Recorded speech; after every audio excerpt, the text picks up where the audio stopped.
Believe it or not, cake sprinkles have been around since the late 18th century, when French confectioners used them as decorations. Chocolate sprinkles are believed to be invented in 1936 by a Dutchman responding to a little boy's request for a chocolate bread topping. British people stupidly call sprinkles hundreds and thousands, because their dumb nomenclature doesn't bother accounting for if there are less than 100 sprinkles at any given time.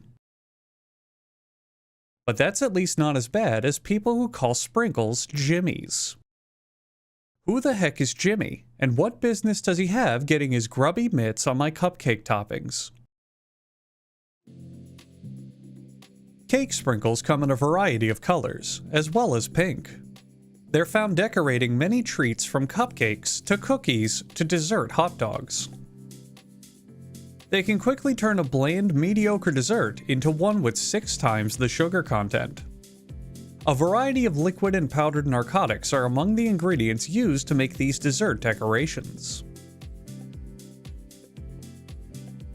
Fat chips are also an ingredient. A worker adds a tiny plastic bucket's worth of fat chips to the mixing tank, which is the standard unit of measurement for sprinkle creation. The mixing tank also doubles as a koi fish pond. The koi fish have been removed as they are pre-diabetic. Meanwhile, Strong Marcus adds powdered sugar to a dry mixer, roughly 19 tiny plastic buckets. Different colorants are added, such as this one made from pomegranate, this one made of liquid black, and this one that's pure melted additives. This batch will turn into whatever the fuck color this is. During filming, the factory's sewer line accidentally broke, which was captured by our cameras on film.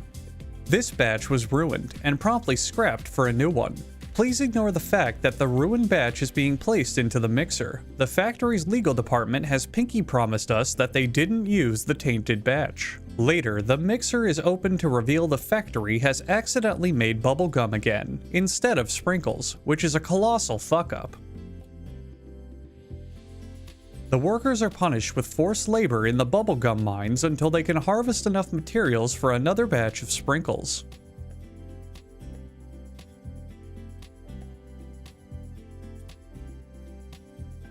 Meanwhile, the pink spaghetti is ready, a favorite dish of sprinkle slaves who haven't seen their families in so long that they've forgotten what a home-cooked meal is, due to continually being locked in the bubblegum mines.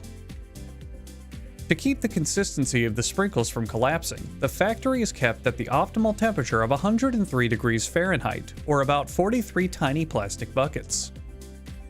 Strong Marcus has had enough of this shit.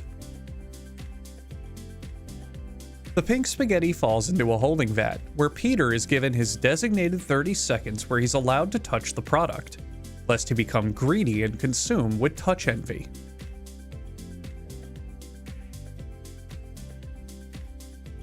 The pink spaghetti, which has actually been colored and flavored dough this whole time, haha I got you, moves to a tumbler to break the strands into tiny pieces.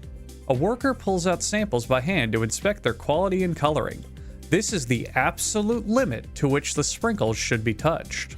A nozzle sprays a mixture of confectioner's glaze and edible wax to the— oh my god, Peter, stop! Peter, stop! You've already touched the sprinkles earlier, Peter. For the love of God, stop! You're gonna compromise the batch! Someone help! Peter's violating company regulations! Help! The sprinkles are moved from the tumbler into a machine that simulates a typical day in San Francisco. These conditions are perfect to help sort the sprinkles by the correct size.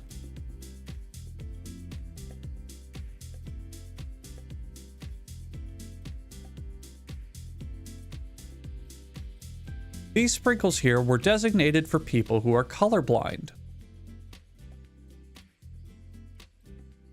As you can see, they come in white, pink, brown, yellow, brown, brown, bluish brown, and mystery color. All the shades of brown are mixed together to create a batch to be sent to an optometrist office.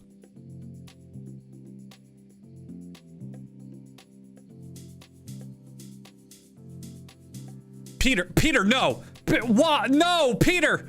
Why, Peter? Why? Oh, I think I'm gonna be sick. Once the sprinkles have been mixed, it's onto the sprinkle filling machine, which uses a jet of air to rinse the inside of the bottles with the different sprinkles. Then it's onto the capping machine, which we all wish was just more footage of the filling machine. Then it's off to the labeling area, where various warnings about how much the sprinkles have been fondled are applied to the bottle. Here's a fun sprinkle game you can play at home. There's an image of a penis hidden in this pile of sprinkles. Leave a comment below saying which color sprinkles it's made out of.